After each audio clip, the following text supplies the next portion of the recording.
If you no longer need session body extension on your Chrome browser, then in this video, I'm going to show you a step-by-step process to completely remove it.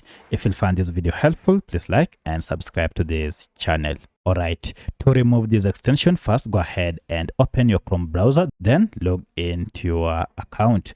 Once you are logged in, now you can see we have an extension shortcut here. If you click on it, go ahead and choose manage extensions, and here you should see a list of all the extensions that you have. However, if you can't access this page, then head over to the ellipses here and then choose this option extensions and then manage extensions.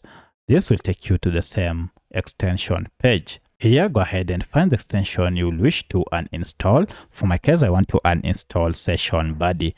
There are two options. You can either turn it off. This will make it inactive, or if you no longer need this extension at all, then go ahead and just choose remove extension and then confirm by removing. By doing so, the extension will be completely removed from your list. So that's how you can remove session body extension from your Chrome browser. If you have any other question, kindly let me know in the comment section. Otherwise, thanks for watching and let's meet in the next video.